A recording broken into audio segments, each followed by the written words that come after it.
우리 창세기 24장은 그 창세기가 전체가 이제 50장인데 그 중에서 가장 이제 긴 장에 해당됩니다. 이삭의 이제 결혼에 관한 그러한 것을 기록하고 있습니다. 특별히 이제 그 아브라함의 노종인 엘리에셀에게 자기가 원래 부족이었던 그 하란 지역에 가서 그 며느리를 구해 오도록 이렇게 명령해서 결혼을 준비하고 또 그 여러 가지 그 과정의 스토리를 좀 세부적으로 상세하게 기록하고 있습니다. 성경 어디에 보아도 이 결혼을 준비하는 과정을 이렇게 세세하게 기록한 곳이 뭐 이것밖에 없습니다. 그래서 언뜻 보면 이렇게 좀 구체적인 일, 또 어떻게 보면 세부적인 일들을 왜 이렇게까지 기록할까 이렇게 생각할 수 있지만, 그 결혼을 준비하는 이 아브라함의 그 아들인 이삭의 그 결혼을 준비하는 과정을 통해서 이 구체적인 역사적인 사건을 통해서 보편적인, 오늘 우리에게도 해당되는 보편적인 신앙의 교훈을 주고자 하는 것입니다. 그래서 오늘 말씀을 통해서 우리가 이삭을 위해서 준비하는 그 결혼을 준비하는 것이지만, 이 결혼이 얼마나 중요하고 특별히 이제 자녀의 결혼을 준비하는 믿음의 가정을 세우는 것이 가장 귀하다는 것을 우리가 알 수가 있습니다. 그래서 오늘날 우리에게도 적용됩니다.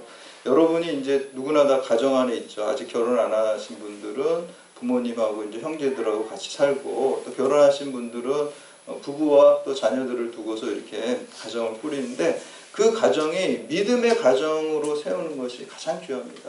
이 가정을 하나님께서 제정하셨고, 또 뿐만 아니라 하나님께서 가정을 통해서 구원사, 구속사, 구원의 역사를 이루어 가십니다. 아브라함의 가정을 통해서 구원의 역사를 이루시는 것을 우리가 볼 수 있죠. 오늘날도 마찬가지입니다.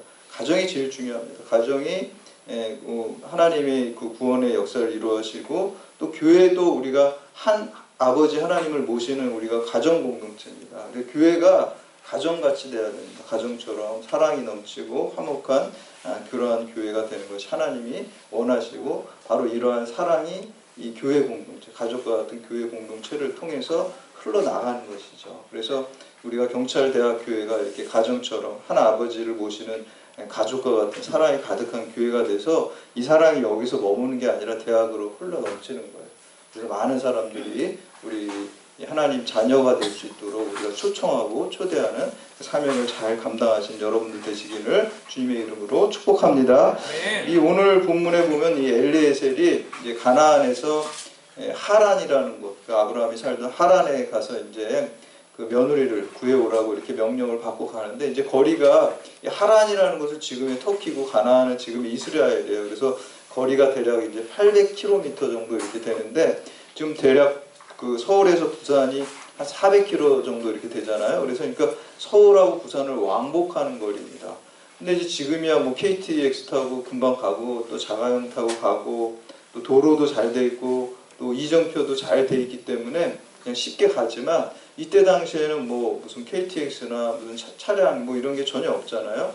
도보로 간다든지, 오늘 보면 이제 낙타가 나오니까 아마 낙타 타고 갔을 거다 이렇게 우리가 추정해 볼 수가 있잖아요. 낙타물을 이렇게 주는 것을 보았을 때, 그러면 이제 낙타를 타고 이제 그 길을 가고, 도로도 뭐 도로가 없죠. 그리고 뭐 이정표도 없고, 그러니까 대충 방향을 보고 별자리 보고 이렇게 찾아서 하란까지 800km를 가는 거예요. 그래서 이제 한 20일 정도 대략 걸린다 그래요. 20일 정도로 걸려서 가는데, 그 과정 속에서 어떻게 이 엘리에셀이 아브라함이 명령한 명령, 길을 잘 찾아갔을 뿐만 아니라 더 중요한 것은 하나님 마음에 합당한 그 믿음의 가정을 이어나가는 그 며느리를 또 구할 수 있었는지라는 것을 오늘 본문을 통해서 말씀하고 있습니다. 그 비결은요, 이 엘리에셀이 하나님의 인도하심을 받은 것입니다. 어떻게 보면 우리가 믿음 생활하는 것은 하나님의 인도하심을 받는 거예요. 그리고 하나님의 인도하심을 받기 위해서는 두 가지가 필수적이에요. 하나님의 뜻이 뭔지를 알아야 돼요. 하나님이 오늘 나를 향해서 계획하신 일, 나를 인도하실 그것이 무엇인지 그 뜻을 알아야 되고요. 두 번째는 그 뜻에 내가 순종해야 되는 것입니다.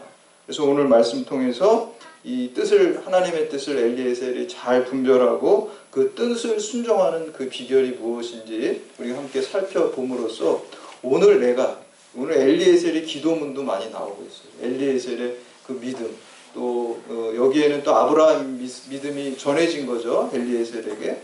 그리고 또 여기에 또 부응하는 리브가의 믿음, 이 믿음을 통해서 우리가 또 하나님의 인도하심을 받는 가장 축복된 인생을 사시는 여러분들 되시기를 주님의 이름으로 축원합니다. 첫 번째는 말씀에 근거해서 기도할 때 하나님의 인도하심을 받습니다. 여러분 다 우리가 믿음 생활하니까 기도를 많이 하시죠. 그런데 이제 기도가요, 하나님이 받으시는 기도가 있고 하나님 안 받으시는 기도가 있어요. 기도라고 해서 다 받으시는 게 아닙니다, 여러분. 내 욕망에 의해서 하는 기도는요, 그게 뭐 십자가를 아무리 앞에 놓고 기도해도 그거는 기복적인 기도입니다. 그 연세대학교 명예교수인 유동식 교수님은요, 우리나라의 그 고유의 신앙을 무속신앙이라 그랬어요. 그래서 한 4세기쯤에 중국 통해서 불교나 유교나 뭐 이런 것들이, 도교 이런 것들이 들어오게 되고요. 우리가 한 100여 년 전에 19세기쯤에 우리가 미국 통해서 기독교가 들어오게 되잖아요. 근데 이제 이분의 이제 그 학자로서의 분석은 그냥 다 무속신앙이라는 거예요. 정한수 떠놓고 이렇게 기복적인 거를, 기복적인 게 뭐예요? 우리 뭐 남편이 잘 되고 자식이 잘 되고 건강하고 이런 현세적인 복이잖아요. 그거를 누구나 다 좋아하죠. 이런 것들을 비는 그 샤머니즘 무속신앙이 기본적으로 있는데, 불교가 들어오면은 불상을 놓고 그 기도를 했다는 거예요. 정한수 대신에 불상을 놓고. 그러니까 현상만 바뀌었지 본질은 똑같은 거예요. 다 기복. 그 다음에 기독교 들어오니까 불상 치우고 십자가 놓고 이제 그 기복. 그러니까 정한수에서 불상으로 십자가로 바뀌었지, 현상만 겉으로 드러난 것만 바뀌었지, 똑같이 기복적인 신앙만 했다는 거예요. 오늘 말씀도 마찬가지입니다. 우리가 말씀에 근거하지 않는 기도와 신앙생활을 하면 그냥 기복신앙이고 무속신앙입니다. 교회만 나오는 거죠. 교회만 다니는 거지 기독교 신앙의 본질이 아니에요. 기독교 신앙의 본질은 말씀에 근거해야지 진짜 기독교 신앙의 본질을, 또 기도를 우리가 하는 것입니다. 그래서 오늘 엘리에셀도 그런 기도를 드렸어요. 그냥 자기 욕망에 의해서 기도하는 게 아니라 하나님 말씀이 이루어지게 해달라고 기도했습니다. 하나님이 약속이 성취되게 해달라고 기도를 했습니다.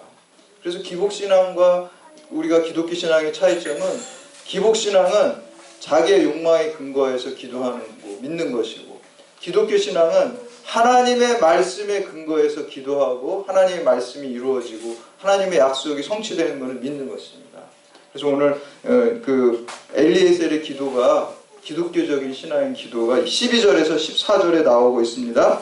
우리 함께 12절에서 14절 말씀 봉독합니다. 시작. 그가 이르되 우리 주인 아브라함의 하나님 여호와여, 원하건대 오늘 나에게 순조롭게 만나게 하사 내 주인 아브라함에게 은혜를 베푸시옵소서. 성 중에서 사람들의 물길로 나오겠사오니 내가 우물 곁에 서 있다가 한 소녀에게 이르기를 청하건대 너는 물동이를 기어 나로 마시게 하라니 그의 대답이 마시라. 내가 당신의 낙타에게도 마시게 하면 그는 주께서 주의 종 이삭을 위하여 정하신 이로 말미암아 주께서 내 주인에게 은혜 베푸심을 내가 알겠나이다. 아멘. 여기 12절에 원하건대 이런 부분을 원어로 하면은 간구하건대 이렇게 얘기하고 있습니다. 엘리에셀은 간절히 기도드렸어요. 아마 20일 동안 그 가나안 땅에 사란으로 가면서 계속 기도했을 거예요. 제가 하나님 저의 인도하심을 잘 받게, 하나님 예비하신 또 내 주인의 그 며느리를 만나게 해주세요. 이렇게 간절히 기도했습니다. 여기 보면은 오늘 나에게 순조롭게 만나게 하사 내 주인 아브라함에게 은혜를 베푸시옵소서 라고 말씀하는데, 이 은혜라는 말이 히브리어 원어에 보면 헤세드예요. 헤세드. 헤세드란 말 여러분 많이 들어보죠. 하나님의 그 무제약적이고 또 은혜로운 사랑과 은혜를 말하는 것인데요. 이것은 그냥 사랑과 은혜가 아니라 하나님께서 약속하신 말씀에 근거한 사랑입니다. 하나님께서 아브라함에게 약속하신 게 있죠. 내가 너를 통해서 열방의 아버지가 되게 해주겠다. 너의 자녀를 통해서 또 축복의 통로가 되게 해주겠다. 그런 약속을 하셨잖아요. 그러니까 그 약속이 오늘 이루어지게 해달라고 엘리에셀이 기도하는 거예요. 여러분, 엘리에셀이 노종이지만 어떤 사람이에요? 자식을 얻지 못했을 때 아브라함이 엘리에셀을 상속자로 삼으려고 그랬어요. 양자 삼아서 상속인으로 삼을 만큼 신뢰하는 사람이었어요. 그렇기 때문에 이 엘리에셀에게는 아브라함의 신앙이 그대로 계승이 됐어요. 그러니까 오늘 기도 내용도 보면 기도가 아주 정확합니다. 하나님 약속을 붙들고 약속을 주장하면서 하나님께서 내 주인 아브라함에게 약속하신 그 약속이 이루어지도록 오늘 내가 여기 하란으로 들어가는데 그 약속이 이루어질 수 있는 그 형통하게 하고 그 며느리를 만나게 해달라고 지금 그 기도를 하는 거예요. 이게 말씀에 근거한 기도합니다. 우리가 말씀에 근거해서 기도할 때 하나님의 약속을 주장하면서 기도할 때 우리가 하나님의 인도하심을 받은 줄 믿으시기를 바랍니다. 아멘. 그래서 이 언약의 말씀을 붙들고 기도해야 됩니다. 그래서 여러분들이 하나님의 인도하심을 받는 게 가장 큰 축복입니다. 아멘. 우리가 일견 보기에는 내 눈에 좋은 것들을 우리가 구할 수 있죠. 또 이게 좋은 길이라고 생각하지만 우리는 한 치 앞도 모릅니다. 하나님 인도하심을 받는 게 가장 큰 축복입니다. 좀 내 뜻대로 안 될 때가 많이 있죠. 그때 저도 뭐 사실은 좀 실망하고 좀 약간 솔직히 말해서 마음속에 하나님 조금 원망한 마음도 조금 들어요. 예. 지금도 많이 그래요. 사실 제 뜻대로 안 돼. 그런데 이제 그렇게 좀 했다가 얼른 회개를 하죠. 아, 이러면 안 되는데 그러고 매일매일 회개를 합니다. 근데 나중에 지나고 나면은 내 뜻대로 안 되고 하나님 뜻대로 된 게 항상 더 좋았어요. 아멘. 그럼에도 불구하고 그걸 우리가 자꾸 놓치고 살았는데 오늘 우리 여러분들 마음속에 저도 그렇고 여러분들 마음속에 여러분 뜻대로 잘 안 된 게 있을 때 하나님 조금 원망하는 마음이 있었다 그러면 이 시간 여러분들 회개하시기 바랍니다. 그리고 회개하고 하나님 뜻대로 제 삶 가운데 하나님의 약속이 다 이루어지게 해 주시옵소서 라고 그 기도를 바꾸시기를 바랍니다. 두 번째는 하나님의 인도하심을 받는 사람은 그 선택 기준이 마음입니다. 다른 사람을 보고 외모를 보고 스펙을 보고 판단하는 게 아니라 세상 사람은 그렇게 판단하죠. 저 사람이 지위가 높다든지 아니면 돈이 많다든지 뭔가 저 사람하고 잘 알면 내가 도움이 되겠다. 그런 기준을 가지고 사람을 대하잖아요. 의식적으로 대할 수도 있고요. 무의식적으로도 그렇게 판단해요. 근데 믿음의 사람은 그 마음을 보고 영혼을 귀하게 여기는 것을 볼 수가 있습니다. 오늘 그 말씀에 보면은 그 엘리에셀이 이제 운물가에 이렇게 가면은 거기 이제 저녁 때가 되면 중동에는 이 뜨겁기 때문에 사막 기후기 때문에 낮에는 잘 활동을 안 해요. 낮에 잘못 활동하다가 일사병 걸려가지고 죽기 때문에 이게 해가 지려게 너무 껌껌해지면 또 활동을 못 하니까 제일 좋은 시간이 해가 이렇게 넘어갈 때 그때는 이제 좀 보이면서도 뜨겁진 않잖아요. 그러니까 그때 이제 물길로 나오고 중요한 일을 그때 다 하게 되는 것이죠. 그래서 그 해가 뉘엿뉘엿 질 때 이제 소녀들이 이렇게 물길로 나올 때 그때 거기에서 이제 그 엘리에셀이 테스트를 하겠다는 거죠. 테스트가 뭐냐면 내가 좀 물을 달라 그랬을 때 그냥 나만 물 주고 끝나면 그거는 하나님이 이렇게 예비하신 그 아브라함의 며느리 이삭의 아내가 아니고 나 물도 주고 또 그 낙타들까지 보면서 바라보면서 그 마음을 쓰는 그 마인드를 가진 그런 마음을 가진 사람을 하나님 예비하신 며느리로 삼겠다라고 이렇게 기도하는 것을 볼 수가 있습니다. 그러니까 외모를 보지 않겠다는 거죠. 요즘은 외모 지상주의 시대잖아요.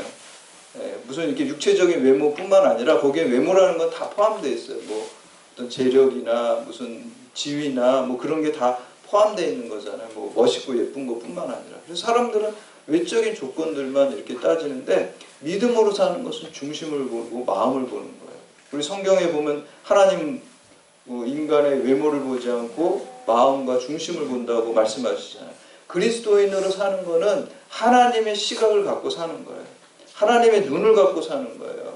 그렇기 때문에 하나님은 사람의 중심을 보고 그 마음을 보기 때문에 우리 역시도 마찬가지예요. 사람의 뭐 겉보기를 보고 판단하면은 그걸 죄 짓는 겁니다. 그래서 그렇게 하면 안 되고 우리 하나님의 그 마음을 보고 그 중심을 보고 이렇게 대하는 것을 볼 수가 있습니다. 오늘 15절 말씀 함께 봉독합니다. 15절 시작. 말을 마치기도 전에 리브가가 물동이를 어깨에 메고 나오니 그는 아브라함의 동생 나홀의 아내 밀가의 아들 부두엘의 소생이라. 아멘. 엘리에셀이 이제 그런 기도를 했잖아요. 이렇게 아까 지금 말씀드린 기도를 했는데 기도가 그냥 끝나기도 전에 리브가 탁 나와서 그냥 첫 번에 그냥 딱 만나게 해주시는 거예요. 여러분 이 만남의 축복이 인생에 있어서 가장 큰 축복입니다. 누구를 만나냐에 따라서 여러분 인생이 바뀝니다. 예. 배우자 잘 만나야 되죠. 배우자 잘 만나야지. 남자고 여자고 배우자를 잘 만나야지 그 인생이 바뀌어요. 또 좋은 선생님을 만나야지 내 인생이 바뀝니다. 특히 우리 믿는 사람은 뭘 잘 만나야 돼요? 교회를 잘 만나고 좋은 목회자를 저도 이제 목회하면서 좋은 교우들을 이렇게 만나는 게 굉장히 축복이에요. 근데 더 중요한 것은 뭡니까? 예수님을 인격적으로 만나야 됩니다. 예수님을 만나면 우리 인생이 바뀔 뿐만 아니라 영생이 바뀌게 될 줄로 믿으시기를 바랍니다.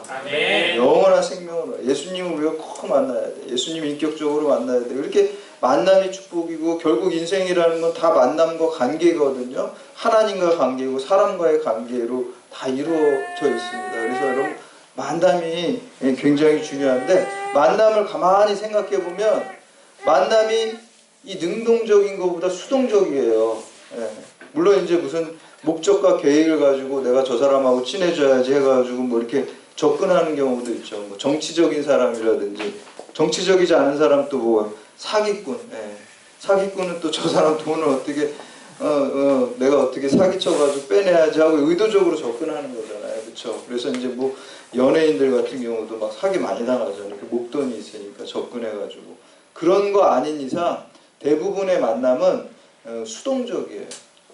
저는 제가 경찰대학 여기 교회 올 때 여러분들 누구를 만나야지 이렇게 막 기도하고 계획해서 온 적이 없어요. 그냥 여기 하나님 인도하시는 대로 오다 보니까 여러분 만나. 여러분도 저를 만나려고 계획하고 오신 분 아마 한 분도 안 계실 거예요.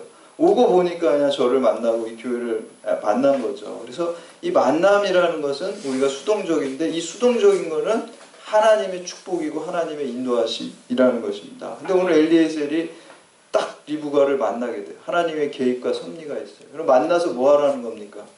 우리가 서로 사랑하고요. 주의 사랑으로 서로 사랑하고 합력해서 하나님의 뜻을 이루라고 만나게 해주신 거예요. 그러니까 서로가 서로를 위해서 중보기도 하고 서로가 서로를 위해서 각자의 달란트와 위치에서 합력해서 선교하고 또 사랑을 실천하는 것을 하라고 하신 것입니다. 근데 이 만남에는요 두 가지가 특별히 다 일치가 돼야 돼요. 시간과 공간입니다.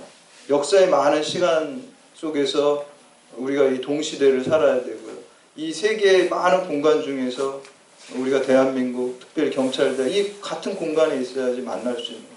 하나님의 놀라운 축복이 있어야지 만날 수 있습니다. 근데 이 만남의 축복은 어떻게 받을 수가 있나요? 기도하면 됩니다. 기도하는 사람이 만남의 축복을 받습니다. 그래서 늘 여러분들요, 늘 이 만남의 축복을 위해서 기도하세요. 특히 우리 경찰 분들은 이렇게 자주 이렇게 이동을 하시잖아요. 그러니까 맨날 만남을 위해서 어디 가든지 기도를 하세요. 좋은 분 만나고, 좋은 상사, 좋은 동료, 또 좋은 또 목회자, 또 이렇게 만남을 위해서 늘 자녀들을 위해서 기도할 때도 좋은 만남, 좋은 친구들 만날 수 있게 그 기도를 꼭 드리시기를 바랍니다.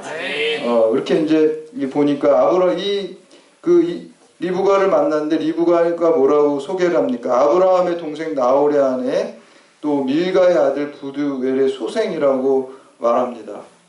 이게 참 좀 생각을 해야 돼요. 이게 관계가 어떻게 되는지. 어떻게 되냐면 쉽게 말하면 아브라함 동생의 손녀예요. 아브라함 동생의 손녀가 되는 거예요. 그리고 이 리브가가 부두엘의 딸이니까 이삭과는 오촌 관계 이렇게 있는 것을 볼 수가 있습니다. 우리 16절에서 19절까지 말씀 함께 봉독합니다. 16절에서 19절 시작. 그 소년을 보기에 심히 아리따고 지금까지 남자가 가까이 하지 아니한 처녀더라. 그가 우물로 내려가서 물을 그 물동이에 채워가지고 올라오는지라. 종이 마주 달려가서 이르되 청하건대 내 물동이의 물을 내게 조금 마시게 하라. 그가 이르되 내 주여 마시소서 하며 급히 그 물동이를 손에 내려 마시게 하고 마시게 하시기를 다하고 이르되 당신의 낙타를 위하여도 물을 길어 그것들을 배불리 마시게 하리라 하고. 아멘. 엘리에셀이 하나님께 기도한 대로 그대로 이루어졌죠. 그리고 낙타까지 물 마시게 한 사람을 하나님께서 예비하신 아브라함의 며느리인 줄 제가 알겠습니다. 이렇게 이루어 주십시오. 이렇게 했는데 리브가가 딱 그것을 하는 것을 볼 수가 있습니다. 그리고 뭐 이거 누구나 좀 할 수 있는 거 아닌가 이렇게 생각할 수 있지만 아닙니다.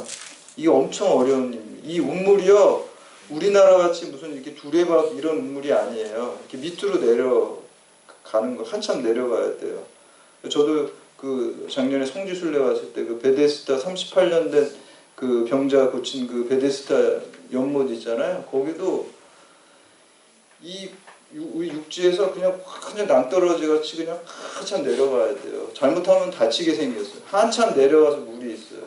아마 여기도 그럴 것 같아요. 한참 밑으로 한참 내려가야 되고, 더군다나 물동이를 그 소녀가 물동이를 항아리를, 물이 여러분 얼마나 무겁습니까? 저 택배하는 분들 보면은 가끔 가다가 저도 이렇게 집에 보면 밑에다 있으면 계단 올려보면은 택배 막 무거운 거 들면 막 짜증나더라고. 막 화가 나. 그래서 내가 저가 이렇게 들면서 늘 택배하는 아저씨들 너무 고생한다 이 마음이.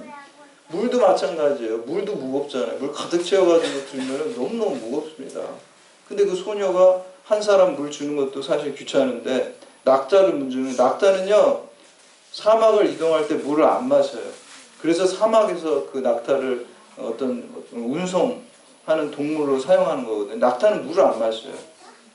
대신에 한 번 먹으면 엄청나게 먹어요. 그러니까 물을 저장하는 거예요, 몸에 그냥 팍, 우리가 이제 소위 말해서 자동차에 기름 채우는 거 만땅이라고 그러잖아요. 가득 채운다는 그러잖아요. 가득 채워가지고 사막에 이동하면서 한 번도 안 마시기 때문에 물을 다시 낙타에게 물을 주는 건 엄청난 양을 줘야 되는 거예요. 그러니까 낙타가 오늘 본문에 보니까 몇 마리라고 나와요? 10마리예요. 10마리한테 물을 주려면요 최소한 30-40번은 오르락내리락 거려야 돼요. 여러분 저 석수 물통 하나만 가지고 1층에 신하는 한 30-40번 오르락내리락 거리면은 여러분 막 화날 거예요. 목사님 이런 거 시키는데 짜증날 거예요. 힘들어 죽겠는데 저 물통 가지고 여기 신한은행 30-40번 저 집사님 내려갔다 오세요. 그러면 뭐 하시긴 하시겠지만 엄청 속으로 막 짜증내면서 그러실 거예요. 근데 이 자원에서 시키지도 않았는데 낙타를 보는 마음, 그 배려하는 마음, 벌써 이 시각이 다른 겁니다. 그게 약간의 차이인 것 같지만 큰 차이거든요. 그래서 그걸 판단 기준에 리브가가 그런 마음을 보면서 그 중심을 보고 며느리로 이제 결정하는 것입니다. 이처럼 우리가 하나님의 사람으로 살아간다는 것, 하나님의 인도하심을 받는 것은 외모가 아니라 중심을 볼 때 하나님의 인도하심을 받습니다. 마지막으로 세 번째, 말씀에 자신을 동요매는 사람이 하나님의 인도하심을 받습니다. 20절과 21절 말씀 함께 봉독합니다. 시작. 급히 물동이에 물을 구유에 붓고 다시 기르려고 운물로 달려가서 모든 낙타를 위하여 깃는지라. 그 사람이 그를 묵묵히 중요하며 여호와께서 과연 평탄한 길을 주시려 알고자 하니. 아멘. 물을 계속 이제 이 중노동입니다, 여러분. 30번, 40번 물을 가지고 낙타 다 주는 것을 고생이죠. 힘든 일이죠. 근데 이걸 누가 지켜보고 있습니까? 엘리에셀이 묵묵히 지켜보고 있다. 하나하나 차근차근 지켜보고.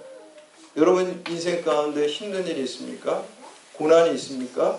내가 하나님 말씀대로 살아가려고 몸부림치고 있습니까? 세상 사람들은 아무도 우리를 눈여겨보지 않습니다. 그러나 누가 묵묵히 우리를 지켜보십니까? 예수 그리스도께서, 주님께서 하나님이 여러분의 그 일거수일투족을 묵묵히 바라보고 계신 줄 믿으시기를 바랍니다. 아멘. 그럴 때 하나님께서 축복하시고 하나님 쓰십니다. 아멘. 오늘 말씀에 리브가가 이렇게 묵묵히 땀 흘리면서 그 낙타들 다 물 줄 때 다른 사람 아무도 안 봤어요.